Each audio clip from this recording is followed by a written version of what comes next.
Bismillahirrahmanirrahim. Assalamualaikum warahmatullahi wabarakatuh. Hamdan syukrun alhamdulillah. Nasyhadu an la ilaha illallah wahdahu la syarika lahu wa nasyhadu anna Muhammadan abduhu wa rasuluhu la nabiyya wa rasulahu ba'dah. Alhamdulillahilladzi ni'amahu la tuhsa. Segala puji bagi Allah yang nikmatnya tak terhitung, sehingga pada kesempatan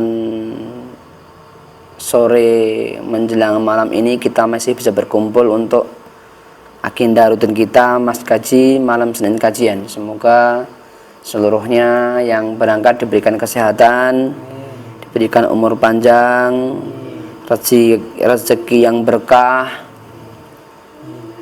dan dimudahkan segala urusan. Dan teman-teman yang kemudian belum hadir, semoga Allah berikan kesempatan di majelis-majelis mendatang insyaallah. Hari ini kita akan melanjutkan kajian kita. Kita masih akan konsentrasi dengan adab hari ini. Kalau kemarin-kemarin kita melompat ke adab menuntut ilmu, kita akan ulang lagi dari niat dan kita lanjutkan sampai semoga Allah mudahkan urusan kita untuk mempelajari adab dan sekalian ilmu insyaallah. Banyak yang akan kita referensikan insyaallah. Salah satunya adalah kitab Riyadhus Shalihin, juga ada panduan adab bagi seorang muslim dan beberapa kitab yang lainnya insyaallah. Salawat dan salam marilah kita haturkan kepada junjungan kita Nabi Allah Muhammad sallallahu alaihi wasallam. Semoga kita semua termasuk umatnya yang mendapatkan syafaat di yaumul qiyamah nanti. Amin. Usikum wa iya nafsi bittaqwallah faqad fazal muttaqun. Rabbi shrah sadri wa yassir li amri wahlul 'uqdatam min lisani yafqahul qawli.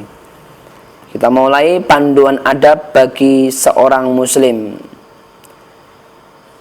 Kenapa harus kita mempelajari adab, atau apa pentingnya itu adab? Kemarin kalau kita sudah singgung, kalau di Jawa akhirnya jadi andab asor, itu dari kata dalam bahasa Arab adab. Imam Malik bin Anas rahimahullah pernah berkata kepada seorang pemuda Quraisy, ta'allamil adab qabla an ta'allamal ilma.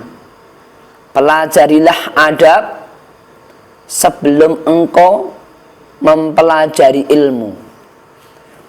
Yusuf bin Husain berkata rahimahullah, bil adabi tafhamul ilma. Dengan mempelajari adab ini nantinya kamu akan dimudahkan dalam memahami ilmu. Ibnu Mubarak, seorang ulama tabi'in, ulama mujahid kaya raya. Beliau lahir tahun 118 Hijriah, meninggal 181, pas umur 63 tahun meninggal beliau. Hidupnya habis di awal 20 tahun sudah belajar menghafal Al-Quran, menjadi ulama besar, dan dia jadi saudagar yang kaya raya, dan dia jadi mujahid. Pernah teman-teman Ibnu Mubarak itu ngajak sekampung naik haji, dikoordinir naik haji, diajak naik haji semuanya. Kemudian orang-orang memang tetap bayar sama beliau. Setelah itu pulang, beli oleh-oleh sampai pulangnya, dan dikembalikan uangnya semuanya oleh Ibnu Mubarak. Artinya apa? Beliau kaya raya sekali, sampai seluruh kampungnya itu, negerinya, dihajikan semuanya dan dikasih oleh-oleh semuanya, dan hidupnya habis di medan juang. Dan dia tidak hanya berjihad, tapi dia juga menuntut ilmu semua. Sampai beliau sampai menuntut ilmu dengan Imam Al-Auza'i, Imam Malik, gurunya Imam Syafi'i, dan ulama-ulama besar yang lainnya. Banyak yang kisah-kisah terkenalnya beliau, seperti halnya ketika beliau mengirim surat kepada Fudail bin Iyad, itu temannya. Dia adalah imam besar di Masjidil Haram. Dia mengatakan bahwa wahai saudaraku, lau absurtana, kalau engkau melihat kami, mesti kamu itu ka'annaka, seakan-akan ibadahmu itu seperti tal'ab, seperti main-main. Kenapa? Kalau Anda menangis dengan air mata di Masjidil Haram, kami menangis darah dan beringat darah di medan tempur. Kalau bajumu bau wewangian parfum, maka baju kami bau debu-debu di medan pertempuran. Sampai Fudail bin Iyad itu ketika membaca surat itu menangis, teman-teman. Seakan-akan ibadahnya yang diharamkan itu jadi kayak main-main. Namun mereka adalah sahabat karib. Ibnu Mubarak mengatakan, ta'allamnal adab salasina aman. Kami ini mempelajari adab lebih dari 30 tahun. Wa ta'allamnal ilma isrin, padahal belajar ilmunya baru 20 tahun. Itu menjadi sebuah grade, sebuah alasan bagaimana para ulama sangat kemudian memberikan perhatian yang luar biasa dengan masalah adab.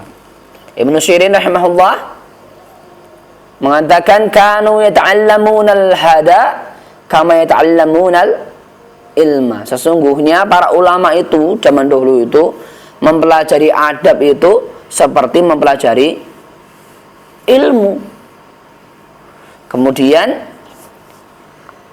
Makhlad bin Al-Husain mengatakan, nahnu ilai katsiri minal adab ahwaju min ila katsiri minal hadis. Kami ini lebih banyak membutuhkan mempelajari adab daripada banyak menguasai hadis. Bayangkan, sampai ulama besar saja mengatakan seperti itu. Saya pernah menceritakan bahwa ada seorang ahli hadis, namun karena adabnya kurang kemudian tidak dipakai oleh murid-muridnya. Kenapa? Ketika menipu ayam. Ahli hadis, perawi, ketika bilang kur, ayamnya datang, setelah datang terus dipegang, tidak dikasih apa-apa. Kemudian ulama ini bertanya, ya Syekh, kenapa Anda memanggil ayam dan kemudian tidak dikasih makan? Oh, saya hanya nipu, wong saya ini supaya bisa megang, langsung selesai, hadisnya tidak dipakai. Bahkan para ahli hadis mengatakan, kalau ada ulama manggil anak kecil, ta'ala, iyalah sini anak kecil, tak kasih kamu permen. Pas sudah sampai dekat, kemudian tidak dikasih permen, itu omongannya langsung tidak dipakai. Teman-teman, menipu anak kecil saja hadisnya tidak dipakai, apalagi menipu orang besar. Ini adab, teman-teman. Jadi adab ini ternyata lebih diutamakan daripada ilmu. Kalau kita sudah menguasai adab, insya Allah ketika mencari ilmu itu akan lebih mudah masuk, lebih mudah diterima.